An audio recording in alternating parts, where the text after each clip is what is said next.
नमस्कार, आप मुझे देख रहे हैं MNS न्यूज लाइव पर। खबरों की शुरुआत करें इससे पहले एक नजर आज की हेडलाइंस पर। गिरीश व्यास ग्रामीणों की मदद के लिए आए आगे। वर्धा में रेमडेसिविर इंजेक्शन का उत्पादन डिवीजन की नोट ट्रेनें हुई कैंसिल। आइए देखते हैं खबरें अब विस्तार से। गिरीश व्यास ग्रामीणों की मदद के लिए आए आगे। महाराष्ट्र शहर तथा ग्रामीण भागों में कोरोना वायरस महामारी एक बार फिर अपने चरम पर है। विदर्भ के कुछ ग्रामीण भागों में कोरोना वायरस संक्रमण के मामले पिछले कुछ दिनों से तेजी से बढ़ रहे हैं, जिसके लिए आमदार गिरीश व्यास ने ग्रामीण क्षेत्रों में अस्पतालों में लग रही सामग्री के लिए अपना हाथ आगे बढ़ाया है। ग्रामीण भागों के तहसीलदारों से अस्पताल में लगने वाले सामग्री की लिस्ट जारी कर दी है। गिरीश व्यास ने कहा कि कोरोना से निपटने के लिए हर संभव मदद करेंगे। देखिए, ये जो लॉकडाउन है वो जनता के हित में है। जो लोग सड़कों पर हैं उनसे निवेदन है कि कृपया जो अपने को नियम दिए हैं सरकार ने उसका पालन एक आम नागरिक के बाकी उन्होंने करना चाहिए।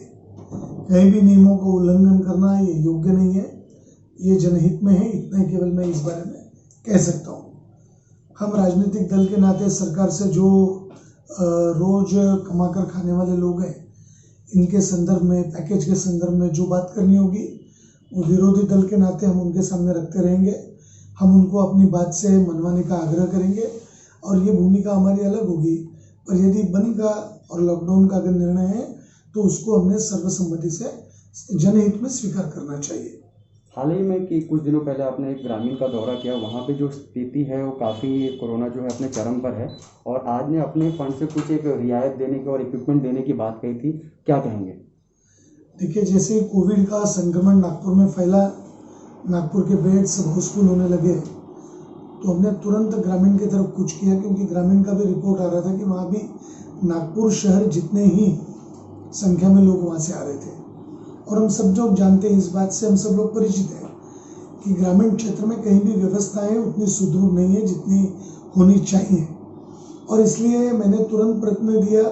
एक पत्र मैंने माननीय जिलाधिकारी को दिया कि मैं इस तरीके से जाना चाहता हूँ। तहसीलदारों से बात करके तहसीलदारों के ऑफिस में मैंने वहाँ के जितने भी जिला रुग्णालय के अधीक्षक हैं उनको, जितने ग्राम पंचायत स्तर पर या तालुका स्तर पर जो पंचायत के 52 दवाखानों के इंचार्ज हैं, उनको भी अलग अलग जगह पर एकत्रित बुलाया। नरखेड़ से मैंने शुरुआत की। नरखेड़ में मोवाड़ है, सावरगांव है, बेलोना है, यहाँ के सारे अधिकारी नरखेड़ में बुलाए थे। कलमेश्वर में, कलमेश्वर के आसपास के सारे हॉस्पिटल्स के लोग तहसीलदार के ऑफिस में आए थे। मैंने काटोल के अंदर भी इसी प्रकार से एक बैठक की। दूसरे दिन मैंने इस प्रकार से भिवापुर, उमरेड, कुही, इस क्षेत्र में मैंने दौरा किया। यानी मैंने 4 विधानसभाएं इस संदर्भ में की। और अंतिम दौरा मेरा रामटेक, पारशिवनी और देवलापार से लेकर तो कामठी शहर तक मैंने सब जानकारी लेने का प्रयास किया।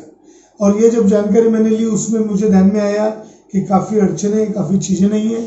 आशा वर्कर अड़चन में है, उनके पास ऑक्सीमीटर नहीं है, प्रॉपर गन्स नहीं है, PPE किट नहीं है, ग्लव्स नहीं है, सैनिटाइजर नहीं है। हम प्राथमिक स्तर पर गाँव में मरीजों को उन केंद्रों पर, कोविड सेंटर पर उनको मेंटेन करने के लिए एक ऑक्सीजन मशीन जो पोर्टेबल आती है, इलेक्ट्रिक पे चलती है, 40-50 हज़ार की एक मशीन आती है। ये अगर हम हर तालुका स्तर पर 2-2, 3-3 भी अगर रखें तो मुझे लगता है कि बड़ी संख्या में हम वहाँ रोगियों को ऑक्सीजन दे सकते हैं और उसके कारण एक मेंटेन वहाँ पर हो सकता है। और ज़्यादा अगर सीरियस अगर हो फिर वो नागपुर में आए। एकदम सब लोग अगर नागपुर पहुँचेंगे तो नागपुर की व्यवस्था लड़खड़ाएगी और ग्रामीण में कोई सुविधा नहीं होगी।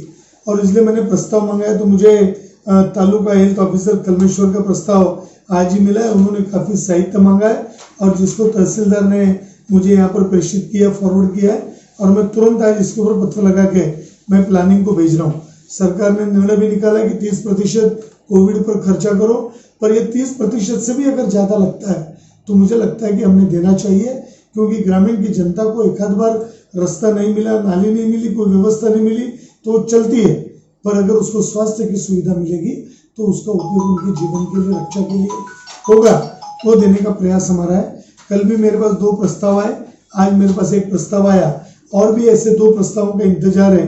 2 दिन लगातार छुट्टियां ही, कार्यालय बंद था, पर मेरा प्रयास है कि 1-2 दिन में इसको एक विशेष सैंक्शन करके स्पेशल सैंक्शन कोविड के अंतर्गत करके माननीय जिलाधिकारी जी, माननीय सिविल सर्जन सर जो है CS सर, इन्होंने इसको मंजूरी देनी चाहिए, अर्जेंट इसका परचेस करना चाहिए और तुरंत तहसीलदार के माध्यम से ये लोगों तक सुविधा पहुंचे, ऐसा मेरा प्रयास है और इस दृष्टि से मैं काम कर रहा हूँ।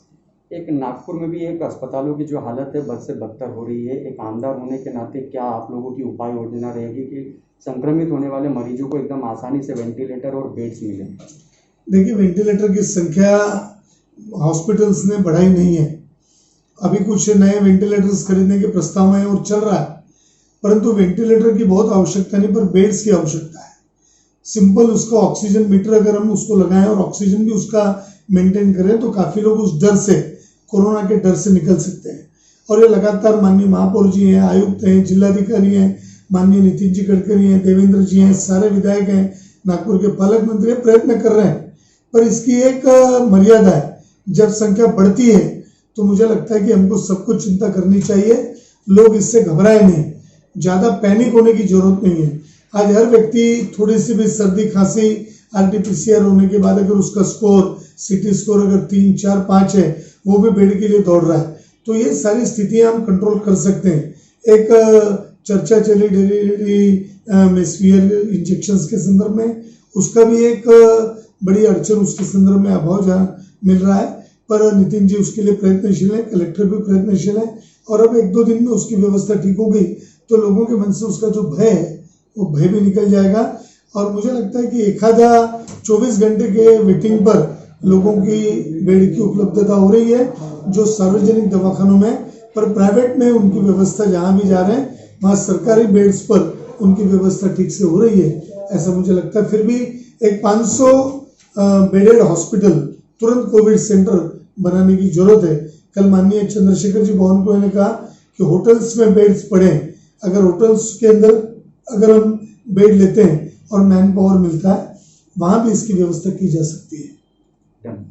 तो वहीं दूसरी ओर वर्धा में रेमडेसिविर इंजेक्शन का उत्पादन। बताया जाता है कि गडकरी द्वारा वर्धा में क्षीरसागर नामक व्यक्ति के कंपनी को दवा उत्पादन की मान्यता दिलाई गई, जहां पर शनिवार से ही रेमडेसिविर इंजेक्शन का उत्पादन शुरू हो सकेगा, जिसका पूरा क्षेत्र लाभ होगा। निजी अस्पतालों में बेड बढ़ाने की अपील करने तथा बेड बढ़ाने के लिए आवश्यक मंजूरी देने के निर्देश भी गडकरी ने दिए। मनपा के जमीन पर निजी एजेंसी द्वारा तुरंत प्रभाव से प्लांट का निर्माण करने के संदर्भ में भी संभावनाओं को तलाशा जा रहा है। बताया जाता है कि आइनॉक्स कंपनी द्वारा 85% ऑक्सीजन तैयार की जा रही है। इसी कंपनी की आपूर्ति के भरोसे शहर में ऑक्सीजन उपलब्ध हो रही है। तो वही तीसरी ओर डिवीजन की 9 ट्रेनें हुई कैंसिल। लॉकडाउन का असर अब नागपुर से चलने वाले स्पेशल ट्रेन पर भी पड़ने लगा है। नागपुर डिवीजन की 9 स्पेशल ट्रेन को कैंसिल कर दी गई है। वही पूरे सेंट्रल रेलवे की बात की जाए तो करीब 12 ट्रेनें रद्द की गई है। इसके पीछे बड़ी वजह यात्रियों की कमी को ही बताया जा रहा है। लॉकडाउन होने की वजह से नागपुर से दूसरे राज्य जाने वाले यात्रियों की संख्या में काफी कमी आई है, जिसके कारण ट्रेन में यात्रियों की संख्या घट गई है। इसे देखते हुए रेलवे को ट्रेन कैंसिल करनी पड़ रही है। हालांकि यात्री की कमी के कारण ट्रेन कैंसिल होने की आधिकारिक पुष्टि अधिकारी नहीं कर रहे हैं, लेकिन बताया जा रहा है कि कोरोना के बढ़ते संक्रमण के कारण सिटी में यात्रा करने वाले यात्रियों की संख्या काफी तेजी से घट गई है, जिसकी वजह से ट्रेन भी कैंसिल हो रही है। कई स्पेशल ट्रेनों को 30 अप्रैल से 2 मई तक के लिए रोक दी गई है। अब आप हमारे चैनल को ऐप पर भी देख सकते हैं। प्ले स्टोर में जाकर MNS हिंदी लिखें और ऐप डाउनलोड करें। साथ ही साथ आप हमारे फेसबुक पेज को भी लाइक कर सकते हैं और उन पर भी खबरें देख सकते हैं। लिंक ट्विटर, हाइक, इंस्टाग्राम पर भी आप हमारी खबरें देख सकते हैं। आप हमारे चैनल को यूट्यूब पर भी देख सकते हैं और इस यूट्यूब पर सब्सक्राइब करना ना भूलें। अब फिलहाल वक्त आ चला है एक ब्रेक का। ब्रेक से लौटने के बाद देखते हैं देश और दुनिया की तमाम कुछ खास खबर। धन्यवाद।